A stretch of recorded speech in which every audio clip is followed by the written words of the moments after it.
So hi everyone, thank you for joining this video in celebration of World Patient Safety Day. I'm really pleased to be joined by Caroline, who is the chair of the Rosie Maternity and Neonatal Voice Partnership. And this is one of the key organisations that the Rosie Hospital particularly obviously works with in terms of service users, getting the voice of service users into patient care and how that influences patient safety. So hi Caroline, thank you so much for joining us today. Hi, Richard. I guess if we go over first just to understand what the purpose is of the Maternity and Neonatal Voices Partnership and how that works within our organisation as well.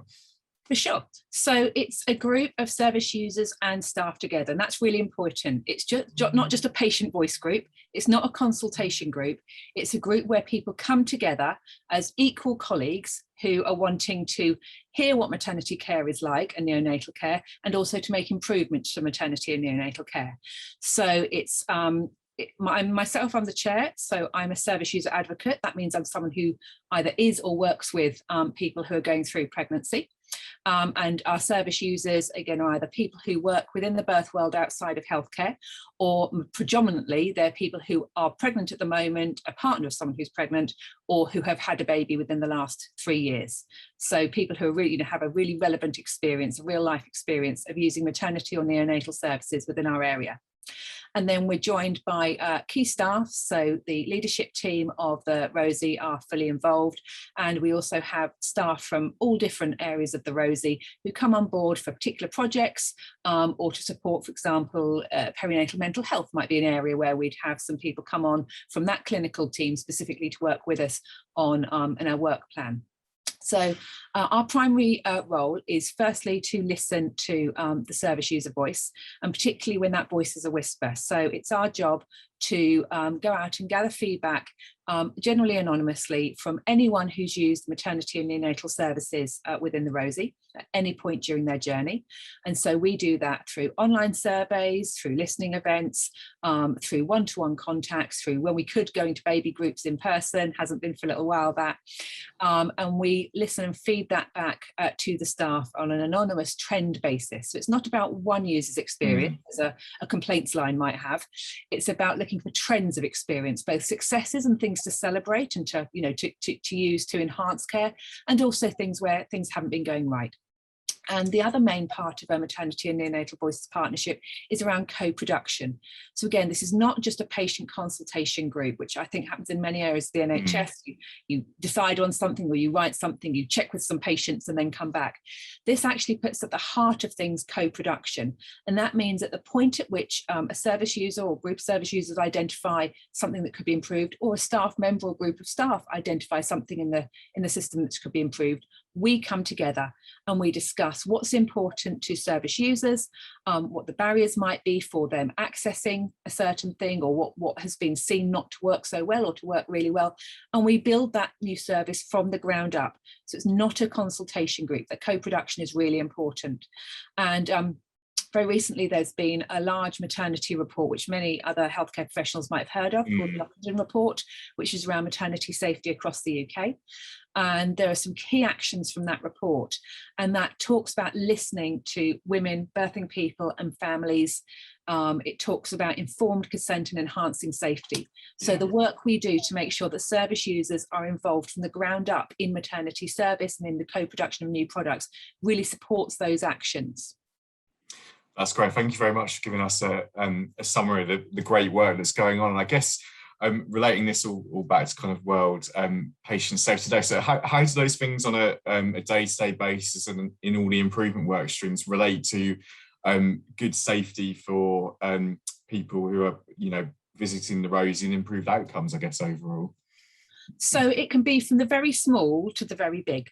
So on a smaller level, perhaps, we might hear from service users that recently, for example, in the postnatal ward, they haven't felt that when they've clicked on a buzzer that they have had support in an appropriate timescale, which of course may have an impact on their well-being and their safety. So we could bring that service feedback, for example, and then work with the team on that postnatal ward to identify what's going right, what the barriers are, and to improve that small part of the service. And then it goes right the way up to the biggest things in life. So there's been a report called the Embrace Report, which has come out over several years now. You may well be aware that it's now it was 5 times more likely that women and babies would die in the perinatal year if they were Black or Asian. So there's a really big national concern there. And so we're working, for example, on that aspect of safety to make sure that Black and brown service users are safe within the maternity organisation by, for example, co-creating an event to listen to those service users, inviting key staff along so that they can hear on the ground what it's like to be Black and brown and birthing at the Rosie. So we're not just taking the national picture, we're actually saying, well, what does that look and feel like in our organisation?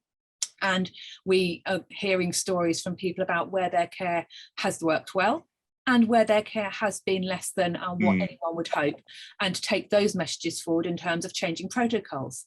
So, for example, we had a situation where a Black service user felt that she had been offered a particular test without really any reason for that. And the staff actually rewrote that protocol to make sure it was really clear why that test should be offered, and that ethnicity was not a reason for that test in that particular clinical context. So we are taking forward that service user voice from across the community and really trying to represent those people, particularly who are less well heard within maternity services, to make sure that their voices are heard, and that's what keeps people safe. Because we know from the research that actually listening to women and birthing people all the way through their care is a key part of patient safety, as you'd call it, in your job, because the people who are experts in their own body are the people who are having that pregnancy. Absolutely. I think that sounds like, really valuable and fascinating work in terms of all those improvement work streams. Just a question from me. I assume there's other partnerships across the UK, and does everyone join up in terms of sharing those themes and trends from, I guess we may have different themes and trends to other centres. Does that happen in terms of sharing that learning as well? Within the east of England, there's a regional network of maternity and neonatal voice partnerships. So we talk about what's happening in different hospitals and what the themes and trends are across. And that's particularly important here in Cambridge at the Rosie, as around 30% of our service users actually don't come from the Cambridge catchment area. They come from other trusts. So finding out what's happening is really important. So, for example, we worked on this few months ago, cross-border care, that women who were in another trust locally were being told by midwives that they couldn't have blood tests accessed, for example, and then when they called the Rosie were anticipating that trust would be holding those blood tests. So there was a big gap in what was able to be offered to those people in terms of making sure they had the right blood test results and that they were healthy and fit. So as a result of that, the Rosie decided to extend what they called their late booking clinic, where people who came into the area very late in their pregnancy were going to actually start to extend that clinic. To make an offer to people who are coming to give birth at the Rosie who didn't live in our catchment area, to make sure that all of those services like blood tests had been done and were on the right system, so that when they came in to have their baby, everything was in place ready for them. As well as that regional network, we have a national network of maternity voice partnerships who work across the country to make sure that best practice is happening. And on the neonatal side, there are neonatal patient advisory groups, and our deputy chair, Kelly, represents us on the Eastern Our neonatal voices chair, Kelly, represents us on the Eastern PAG, Patient Advisory Group. And again, that's linking up neonatal care all across the region, which is incredibly important, as babies who are born at the Rosie in our amazing NICU often transfer back into their home area right the way across up to Norfolk or Chelmsford. So it's really important that kind of patient experience for those tiny babies is really linked up as well. Perfect. That's great. Well, thank you so much for taking the time to give us a brief summary of the great and amazing work that you're doing in terms of co-production and the improvement work streams. I guess just one last question for me is how can staff find out more about the work that is going on or get in contact if they want to? Is there an easy way for them to contact yourself? Absolutely. If they are working in maternity, they are always welcome to come to our meetings, which are advertised. So talking to the patient liaison midwife is the best way to do that.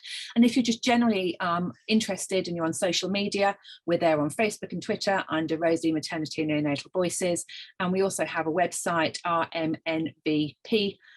No, I'm going to have to say that again because I'm going to have to look it up because we changed it.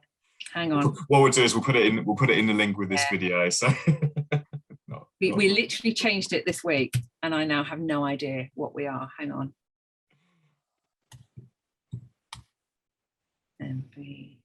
Oh God. Right, surely I know my own website. Publish. Where is it publishing to now?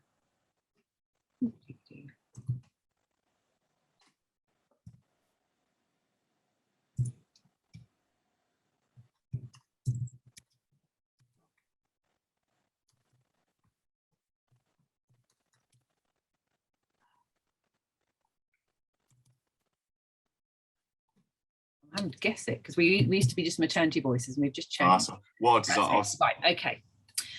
So if staff are in maternity, they're always welcome to come along to our meetings and to get involved in our work. And something that's been really amazing is we've had midwives approach us over the last year or so now saying, we're interested in this quality assurance project. Can we start with you? Can we start by asking service users before we get started? So just come to our office in maternity. If you're in other areas of the hospital and you're interested in what we're doing, we're on social media, Facebook and Twitter as Rosie Maternity and Neonatal Voices.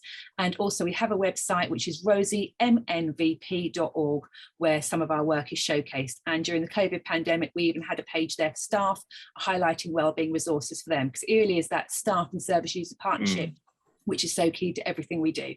Yeah, absolutely. Perfect. Well, Caroline, thank you so much again for taking the time to speak and on the Facebook group. And yeah, thank you very much. Thank you. Bye-bye.